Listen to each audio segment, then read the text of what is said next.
Robert Schuman, le père fondateur de la construction européenne, celui dont on sait désormais, depuis que les documents secret défense du département d'État américain ont été déclassifiés à l'été 2000, donc on sait que c'était un agent des services américains. C'est lui à qui est attribuée la fameuse déclaration Schuman de 1950.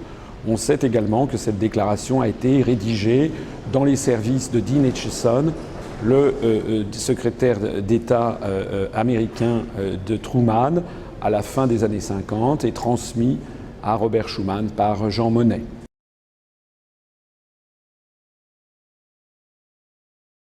Walter Hallstein a été le premier président de la Commission européenne de 1958 à 1967. Mais c'est un homme qui a une longue histoire. Walter Hallstein est né au début du XXe siècle. C'était un juriste allemand, un juriste nazi, qui a d'ailleurs été professeur et doyen à l'université de Rostock en 1936, après avoir montré patte blanche à toutes les autorités nazies. En 1938, lorsque Hitler s'est rendu en Italie, il est tombé d'accord avec Mussolini pour bâtir un projet de nouvelle Europe, das neues Europa, comme on dit en allemand. Au mois de juin 1938, Adolf Hitler a demandé à Walter Hallstein de préparer le projet de construction européenne.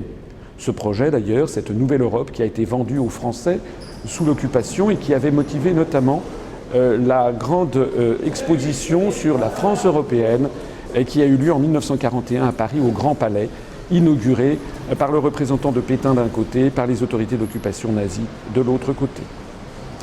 Walter Hallstein a été arrêté, il était officier nazi, il a été arrêté à la fin de la Seconde Guerre mondiale, après la bataille de Cherbourg. Et puis il a été repris et recyclé par les autorités américaines. En 1951, on le trouve dans l'entourage immédiat de Konrad Adenauer. Il devient d'ailleurs le secrétaire d'État aux Affaires étrangères du gouvernement de Konrad Adenauer en Allemagne. C'est lui qui va préparer le projet de Nouvelle Europe, la nouvelle Europe, à partir des plans qu'il avait préparés pour Hitler et Mussolini. C'est ce qui va donner le traité de Rome qu'il signera d'ailleurs le 25 mars 1957 à côté du chancelier d'Allemagne, Konrad Adenauer.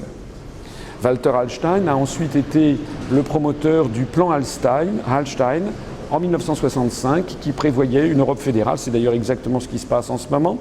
Et c'est justement ce plan Hallstein qui avait motivé Charles de Gaulle lorsque Charles de Gaulle avait dit stop, avait décidé de ne plus envoyer aucun représentant à la Commission européenne à Bruxelles, pratiquant ainsi la politique de la chaise vide.